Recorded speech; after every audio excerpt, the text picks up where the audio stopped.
Okay, it's going to be a review of Ring of Honor's Mayhem 2. This show took place on August 25th, 2007.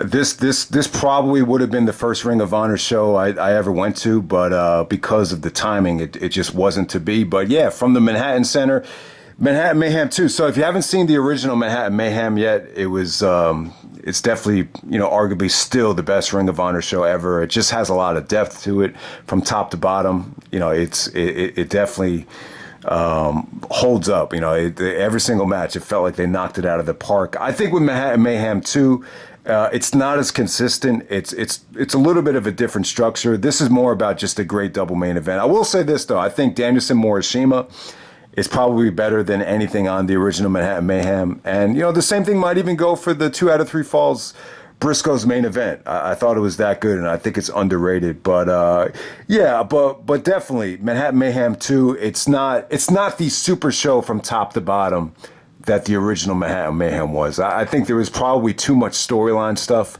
on the undercard for it to reach that level.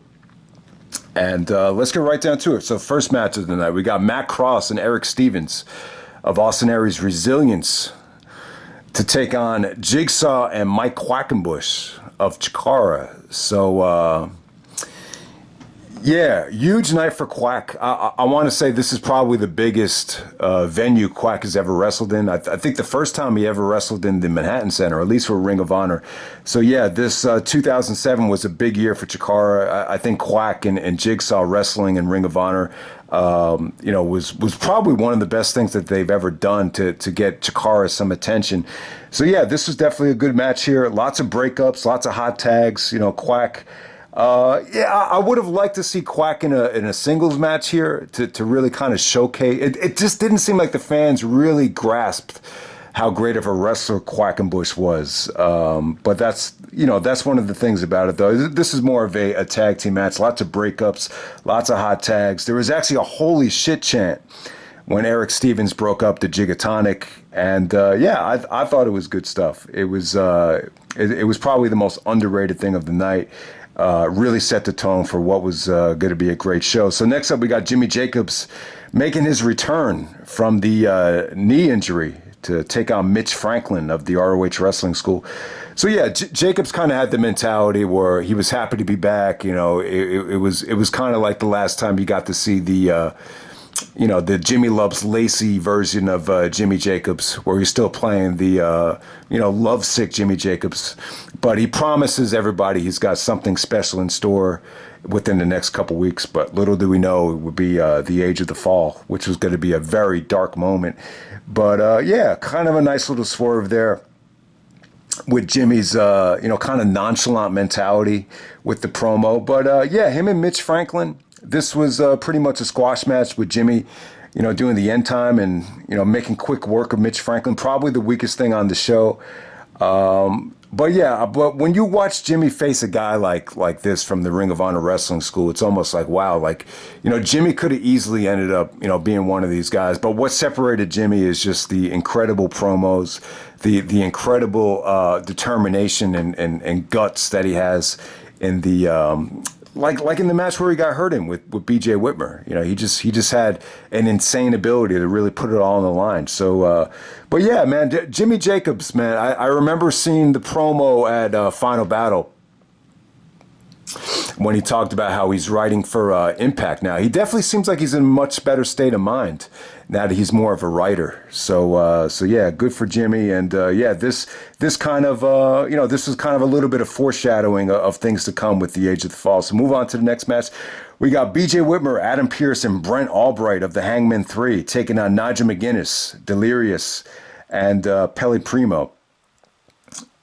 Okay, yeah, so this is a little bit thrown together. This is one of those matches that's, pretty much more of a storyline match. It kind of felt like they didn't know where to put Nigel in on this show. I think Nigel taking on any of these guys in a singles match, it would have felt a little bit stale. Him and Adam Pearce never had the best of chemistry, so I can't say like Nigel against any of these guys would have been, must see compared to, I think this probably would have been the better way to go. You got to see Nigel actually lariat the shit out of Shane Hagedorn, which is probably the highlight of the match. But Yeah, Pearce got great heat out there. This was really more about just building up Delirious and the Hangman Three. Delirious after the match was over probably cut, his most, emotional promo that he had cut up to that point. And like I said, man, Adam Pearce got a lot of heat. BJ Whitmer, there was actually "fuck you, BJ" chants, and the ending to this thing was sick with.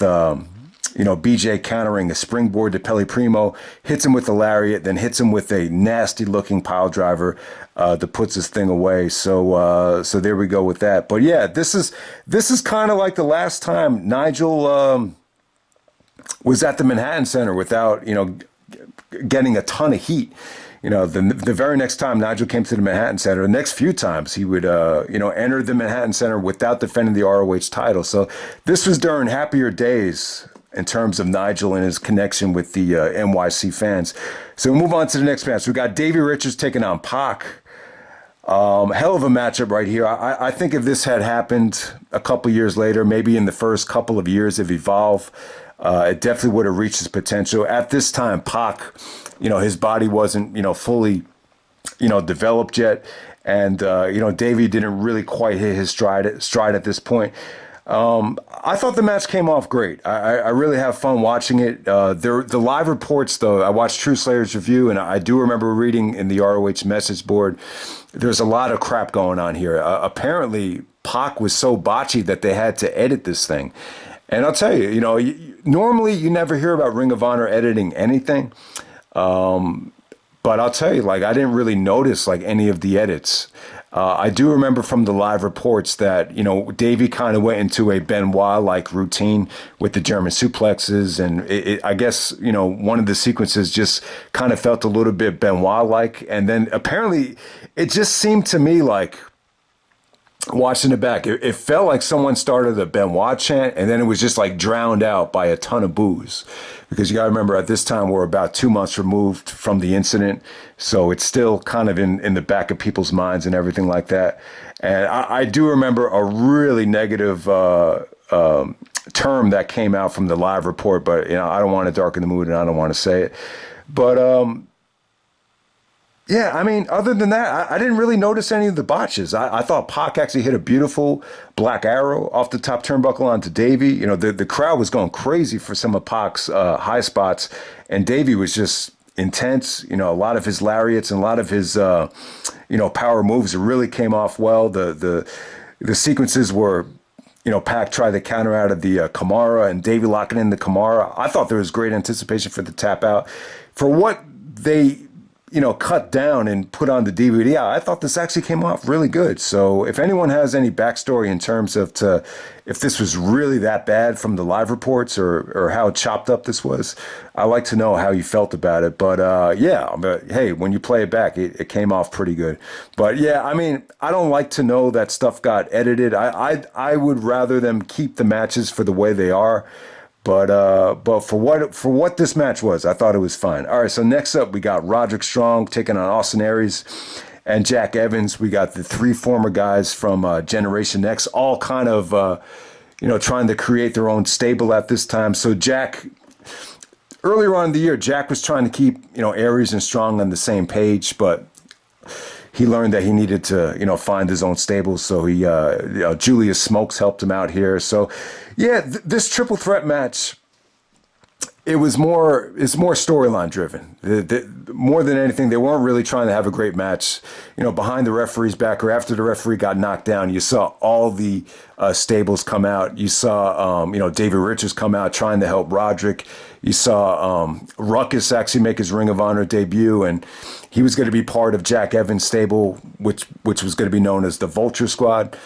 Julius Smokes was great. He was like, transform. And the crowd was going crazy for Ruckus. So if you haven't seen Ruckus, or if you don't remember Ruckus, he was a really athletic, high-flying black dude from, I think from CZW. But yeah, he actually, his return was definitely one of the highlights of the night.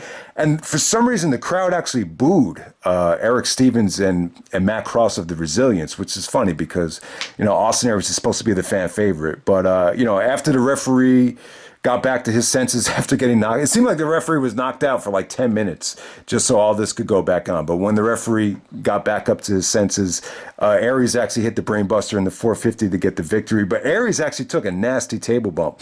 You forgot that the table was even set up, and Aries actually took the nasty bump before all the chaos started. So, yeah, I wouldn't say it was a great match, but it was just an entertaining segment. It was just, I think if you were there live, it's more of something to see live. It's not like anything that's gonna blow you away within the star rating system, watching it back. But yeah, move on to the next match. After intermission, we got Ruckus taking on Eddie Edwards. So Eddie Edwards comes out there with the braids, and Ruckus pretty much makes quick work of Eddie. It only lasts about 5 minutes. I thought Eddie looked solid, but when you watch this thing back, you know. I'll tell you, like, if you told me that Eddie Edwards was going to main event the biggest show in Ring of Honor history 3 years from now, at Best in the World 2011, I would have been like, there's no way. I mean, so a lot of work needed to be done. But you can still tell that Eddie was definitely a solid wrestler.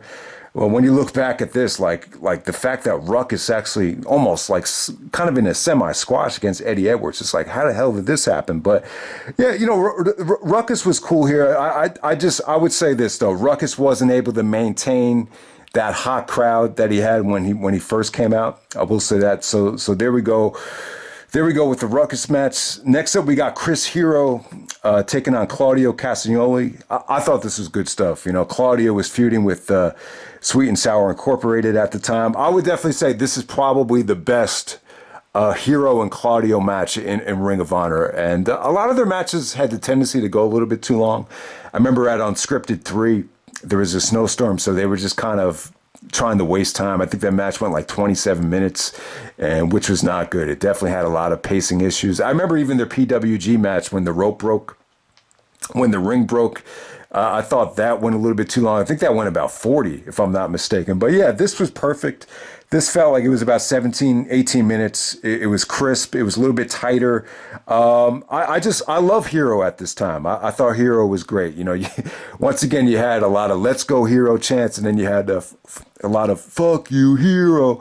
A lot of those chants as well. I would just say this about Hero. I think Hero was so hated in the CZW feud that even though the CZW stuff was done with at this point, it still kind of carried on for like the next year or whatever. So, there's actually a basketball player for the Miami Heat named Tyler Hero. And I was just saying, like, it'd be funny as hell if someone just started chanting from the crowd, like when he was at the free throw line, like, "Fuck you, Hero." It's just one of those chants that just sounds really cool. But, yeah, Claudio and Hero here, Hero was really good. This isn't like Chris Hero's best work. Like at this time, he was still a little bit goofy. He was doing a lot of crazy stuff with Bobby Dempsey and the Sweet and Sour stable. But I would definitely say, like, Hero was very versatile at this time. And I just found them really entertaining, even though I would say, like, around the Kings of Wrestling time in maybe 2011, where he really, got into better shape. That's probably the best version of Hero. But I would definitely say from a character standpoint, I just found them the most entertaining at this time. And Claudio's offense was just beautiful here. I mean, his moveset was just, breathtaking. I mean, he busted out hurricanranas, the water slide, the European uppercuts. It definitely had, more of like a European type of flow to it. And, surprisingly, like, this is like right before the feud really got going. So I was a little bit surprised Claudio won this thing. I mean, it would have been nice for Hero and Sweet and Sour to get heat here. So Claudio actually countered the cravat into the Ricola powerbomb. It's a good ending. I would actually give this 4 stars. I mean, some people think I'm overrating it, but to me, this is the best work I think Hero and Claudio had done, at least in Ring of Honor. Maybe that PWG match I referred to is a little bit better. Maybe they had better matches overseas, and maybe even in Chikara they might have had better stuff. But I think this is a great match without a doubt. So next up, We got what everyone's here for. We got Takeshi Morishima defending the Ring of Honor Championship against Bryan Danielson. I believe this is Danielson's first Ring of Honor title shot since losing the Homicide at Final Battle. And I think the match is awesome. I would definitely say this is a top 5 Bryan Danielson match. I would definitely say this about Morishima. I think Morishima is probably, I would say he's probably the 4th best champion in Ring of Honor history. I think when I look back on it, I will put Danielson and Joe at like a tie for number 1. Then I will probably put Nigel at 3. And then I'm going to have to go with Morishima at 4. I just felt like at this time, Morishima was able to maintain and somehow maybe even elevate the prestige of the Ring of Honor World title, especially after this match. He just felt like an unbeatable monster here. I mean, that's how good it came off. I think this match has definitely gotten better with age. And, Morishima just was vicious here. I mean, the strikes and the forearms and the punches here were just deadly. So, yeah, Danielson actually did detach his retina here. And it's funny. It seemed to me like Dave Prazak thought it was on the Yakuza, but it wasn't. It was definitely in one of the sequences where Morishima was just pounding on Danielson in the corner. I thought maybe originally it was when they were in the crowd, but no, that was definitely not the case. But yeah, I give Danielson credit. With one eye, he was able to go out there and put on one of the best matches in Ring of Honor history, arguably what some people thought was the best match of 2007 in all promotions, and that even includes anything that happened in Japan that year. So yeah, it was definitely great stuff. Danielson was just awesome here. He did whatever he could to put Morishima away. Just the setup for the cattle mutilation was just breathtaking. When Morishima was in the cattle, the fans are going absolutely crazy. But yeah, I mean, it's just incredible how bad that eye injury was. And there was even a couple sequences where it looked like Morishima was actually going after the injury. I don't know if that was the intention, but just some of Morishima's counters, where he looked like he ended up kicking Danielson in the eye, and then Danielson was trying to suplex Morishima off the top rope, and Morishima countered it into a crossbody, and it looked like he just crossbodied him right on the eye. So it's crazy, man. And this is probably not even like the worst injury Danielson ever had. I would say the concussion stuff is probably the most serious, and then maybe the neck injury would be the second worst injury he had. The shoulder surgery, obviously that was more of a prolonged injury to recover from. But, you never want to mess with the eyes, and the eyes are very dangerous. You never want to, jeopardize, losing your sight. It's always like one of my biggest fears too. But yeah, he was able to detach his retina here. But, thank God he was able to get surgery on it. And thank God he was able to, get it done without losing a lot of money or whatever. And who knows? Maybe this was kind of the catalyst for Danielson wanted to, finally agree to leave the Indies, because originally he never wanted to leave the Indies. But yeah, it was just great stuff. I will say this though, like on the when Morishima hit him with the backdrop driver, the fans were a little bit disappointed. I think they were so used to seeing Danielson have these epic matches that just went on forever, and it just created so much drama. It definitely felt like the fans just didn't expect Danielson to lie down from that backdrop driver, but I still thought it was an awesome finish. I still think this is by far the best Danielson Morishima match, and the atmosphere was crazy good, man. It was incredible. So I could go on and on about how good the match was, and yeah, let's move on to the main event. We got the Briscoes taking on Kevin Steen and El Generico. 2 out of 3 falls for the Ring of Honor Tag Team Championships. Okay, so at the time, the Briscoes were on this streak, and once again, we're running into another streak and it just seems like that's one of the things about that's like one of the arts of pro wrestling. It's like, when do you end this streak? And it just seems like no one's ever satisfied with the ending of any streak, whether it be Goldberg, whether it be Samoa Joe, or whether it be this Briscoes, streak of winning 2 falls in a row. So I can't remember when this started, but at this time, they actually have won, I believe, 3 straight 2 out of 3 falls matches. So they have won 6 straight falls going into this thing. So, and after the match was over, it kind of became a thing where they were like, two straight. So, and looking back on it in retrospect, I think this would have been the show where you do it. I think the match would have been more memorable. It would have really stood out as one of the better Briscoes versus Steen and Generico matches. But I'll tell you, man, this match is still awesome. I would definitely say, like, if you take away the ladder war, you take away the gimmick matches, the street fight, this is probably the best work that they've done together. So, the first fall, it ended a little bit too abrupt for me. Jay Briscoe actually got the first fall with the frog splash after about 5 minutes. So the second fall, though, like, this streak was becoming such a thing that they were able to just really ride the momentum of it. And it ended up working out quite great, man. I thought this was a satisfying main event, very hard hitting.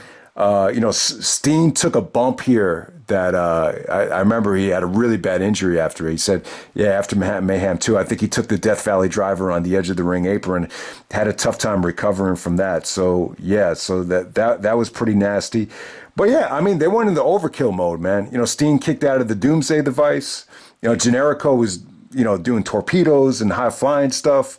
The double team work on Steen was beautiful. Like the Briscoes were going to work on Steen like he was like Yokozuna or a monster. So I love the ending. The ending features the J Driller combination with the cutthroat driver, which is kind of a version of the Burning Hammer from Mark Briscoe. So I thought the ending was great here. The aftermath, they actually beautifully set up the ladder war really nicely. So Generico looked like he wanted to obey the code of honor. Steen was a little bit hesitant at first, and then he ends up hugging the Briscoes, and then he kicks him in the balls, similar to what Jericho did to HB. Very driven by the Jericho to HBK at WrestleMania 19. I think that's where Kevin Steen got the idea from. But then he took out the ladder and punished him with the ladder. So beautifully sets up the ladder war. But I will say this though, I think this would have been the time. Maybe have Steen and Generico be the ones to, break up that streak, because it would have gave them a little bit momentum heading into the ladder war. And you can still have the Briscoes win this thing. You can still have them defend the titles here, after winning, maybe have the Briscoes just win the third fall. So when the Briscoes had this streak broken, it was actually at Rising Above 2007. It was right after the Nigel and Aries match. So the team that did it was actually Rocky Romero and Roderick Strong. And it just wasn't memorable. Like, to me, that wasn't the time to do it. It's like maybe even the next night at Final Battle against Age of the Fall when they lost the belts, maybe have that be 2 out of 3 falls, and maybe that would have been the time to do it. Because, the 2 straight thing was really becoming a thing. But when you look at how it ended, maybe this would have been the better time to do it, because it does kind of feel like this is kind of the forgotten gem in the Steen and Generico versus the Briscoes pantheon. It really does. It really feels like it's the most forgotten. And I think some people look at it like, oh, the Briscoes won 2 straight falls. It must have been a squash. But I'll tell you what, guys, that last fall, it was breathtaking stuff. I think everybody went home happy. I think this is easily a strong 4.25 stars. I've seen some people rate it lower. But I still think you could argue that this tag match is better than anything Mayhem 1. I think it's even better than the Mayhem main event with the Rottweilers. So that's pretty much it, guys. That's Mayhem 2. Hope you guys enjoyed the review. I know this, a lot of the reviews lately, it's like, the anniversary, or it's playing the theme, whether it be WrestleMania or Royal Rumble for January or March or whatever. But with the ROH Classics, I'm just going to try to, do some more Death Before Dishonors in the upcoming year. But I'm just going to try to, do the best shows that haven't had their own review yet. I think that's probably the best way to go. But just an interesting side note. This probably would have been my first Ring of Honor show ever, if it wasn't at the end of August, because I had to drive up to school that weekend. So originally, this probably would have been the first Ring of Honor show I ever went to. And by the way, I always hated that, going up to school at the end of August, and they expect you to put a smile on your face for that first day of class. I'm like, man, I'm not going to smile. It's friggin' August. It's hot as hell outside. But yeah, that's Mayhem 2. I would definitely say a great double main event. From top to bottom, though, the show is not spectacular, though. So I'll just leave it at that. Hope you guys enjoy the review, and I'm out. All right.